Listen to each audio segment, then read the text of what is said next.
So, a lot of people have been announcing their presidential runs lately, and I have seen a really just painful amount of ads targeted at millennials on YouTube. In fact, this very morning I had a nightmare about being stuck in a perpetual loop watching Elizabeth Warren's beer drinking stream. If you don't remember, that was the thing where Elizabeth Warren was in her kitchen streaming on, I think it was Facebook, mega scriptedly asking her husband if he desired a brewed beverage of the hops. Hold on a sec, I'm gonna get me a beer.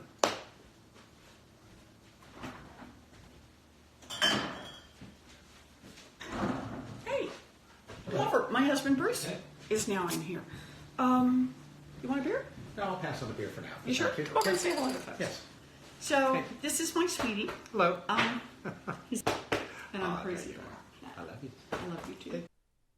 As you can see, this is very awkward. But why did she do this? Well, it's because Alexandria Ocasio-Cortez is just continuing to be a normal human being on social media, and that is massively boosting her poll numbers. And so all the other politicians, they see that and try to strategically engage in that same tactic in order to increase the numbers. Except that's not how it works. It works for AOC because she is not using it as a tactic. This is just who she is. The moment you try to use it as a tactic to boost your poll numbers, it is no longer effective. So here's a crash course, primarily for politicians, also corporations to a limited extent. You could probably get something out of this, on how to appeal to millennials. And unless you're one of those fast food Twitter accounts hurling insults at each other, you're not doing a good job. First of all, number one, most important thing, no memes. Unless you are super into memes, do not, under any circumstances, use memes. I'm not saying that memes wouldn't be super effective at making you super relatable. It's just that if you employ them incorrectly in even the most minute of ways, they will make you look like a dinosaur. And it's very easy to do memes wrong. The vast majority of them have a very, very short shelf life. And the moment that your boomer-ass PR team is aware of them, they are already dead. Some people can engage in meme necromancy.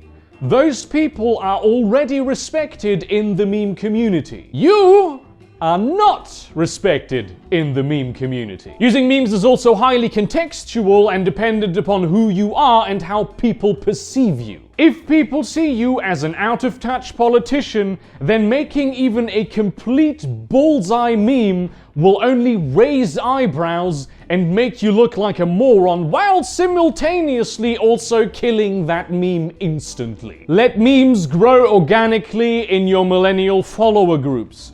Do not design a meme by committee, it cannot be done. Big-time meme experts have tried to design memes by committee, and they are successful only to such a degree that we have to discount it as random chance. And somewhat related to the whole do not use memes thing, do not use cultural identifiers. Unless you are really legitimately in those subcultures, actually have those hobbies, and really know what you are talking about, do not use cultural identifiers. I know you are using them to make yourself look more relatable, but we will always know that that is not truly who you are. Everything that you say will be analyzed to death by a huge amount of people. Anything you pretend to be will be fact-checked and dismantled as the lie that it is. Listen to Gabe Newell, one of the biggest and earliest internet entrepreneurs, with this advice. You have to stop thinking that you're in charge and start thinking that you're having a dance. We used to think we're smart, but nobody is smarter than the internet. One of the things we learned pretty early on is don't ever try to lie to the internet, because they will catch you. They will deconstruct your spin. They will remember everything you ever say for eternity. You can see really old school companies really struggle with that. They think that they can still be in control of the message. So yeah, the internet in aggregate is scary smart.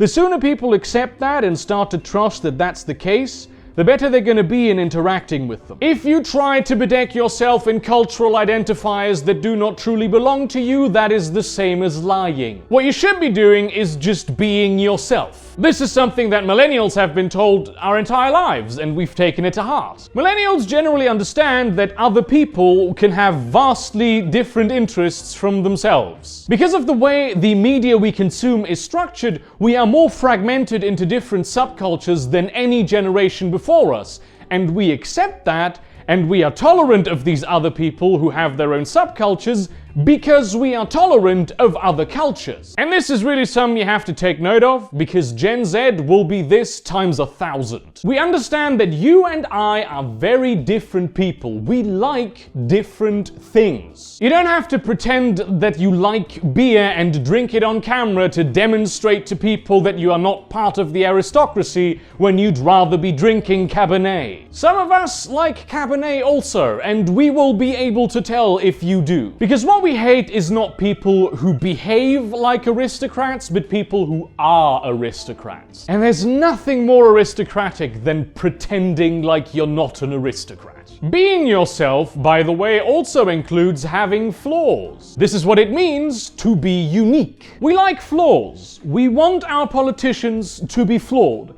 And the simple reason for that is that everyone is flawed. And if you pretend to not be flawed, there must be some very terrible reason for that. If you like to curse, curse. We will respect you for it. If you're a total goofball, be a total goofball. And unless you are a total goofball, do not say shit like Pokemon go to the polls. If you're actually a person that's sort of tangentially aware of cultural references, but you just don't get them, but you still try to engage with them, and you're awkward at it not because some PR team told you to be more genuine and engaging with the common masses, but because you genuinely just don't know how to do it, but want to be part of the conversation, that is actually something that we will like. Because yes, millennials will vote for a total goofball so long as they're not a goofball in the areas where it matters. This is the reason why Bernie Sanders is the most popular politician in America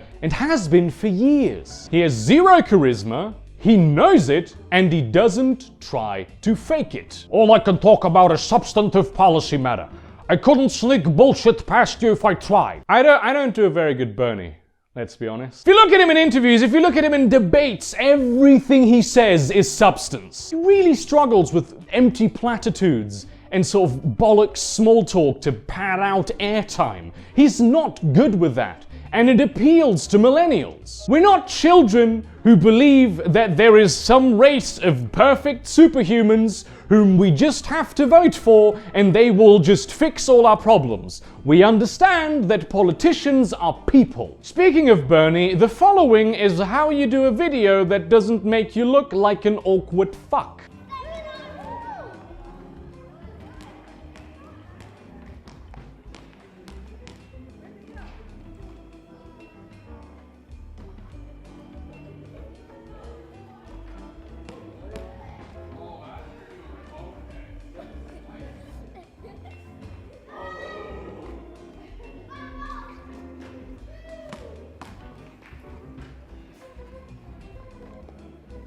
He actually knows how to throw hoops, that's pretty obvious. Do not try to stage this kind of shit. If you do something interesting because you are interesting on the campaign trail, someone will film it because literally everyone has a camera. Don't be like Kamala Harris dancing to the PG version of a pop song, the version that nobody listens to. Because, you know, we have to seem genuine and, this is not staged at all, but we really should make sure that we don't use the non-PG version because the boomers might get mad at the swearing. That shit was staged, and we know it. Here is how important it is to be genuine, even if it makes you look bad. I am 100% convinced that one of the major factors why Donald Trump became the president is because he is genuine. Trump is a complete moron, brimming with self-confidence, with a huge ego. Trump behaves like a complete moron,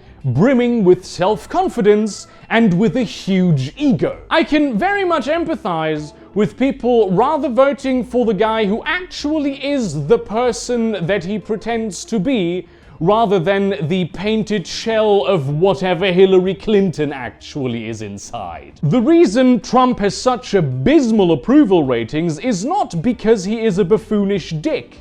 Trump has abysmal approval ratings because of what he actually does in the White House. His policies and decisions drive the polls down because those are the things that actually matter. What the fuck do I care if he serves McDonald's to sports players in the state dining room? That's a childhood dream for some people. Like, genuinely, that is a childhood dream for them. If anything, it makes him look more genuine and likable. I know you boomers hate that kind of shit, because you're all about appearances. And let's be clear, so are millennials. We too are all about appearances. But the difference is that boomers expect an appearance that conforms to a specific set of attributes, while the thing that millennials care about is that the appearance projected is a genuine one. You don't need to be the genuine you at all times. We all have social media personae that have exaggerated some features of ours and made smaller others. Those are still aspects of who we are. We are not people designed by committee, and we distrust people who are designed by committee because it means that they care about their own identity less than they care about achieving power. So please, Elizabeth Warren, I am talking to you directly because I know you will be watching this video. So long as your voting record and policy positions are in order, you have a lot of leeway in who you can be. Don't try to get brownie points from some marginal sliver of Native American DNA that you have. It's stupid, nobody gives a shit, and it makes you look like you're reaching. Your record is really good, probably the second best record of anyone currently in office in terms of how much it overlaps with what the American public actually wants on a policy-by-policy basis. So coast on that, drink whatever you want, and for the love of the great old ones, stop pretending to be someone you are not. Thank you very much for watching this video. Like, comment, subscribe, do all the things, and follow me on the Twitter. Consider supporting me on Patreon. Did someone just knock on my door? No, that was just me, I hope. Genuinely being paranoid right now, what the fuck? In that spirit, just be your actual self. This advice usually works more for my viewers, of course. Big corporations and politicians are not my usual viewers. So just be yourself. And if you are just a faceless corporation and you're a piece of shit and there is nothing redeeming about you as a true thing, then maybe it's time for you to perish. And see you around, cunts.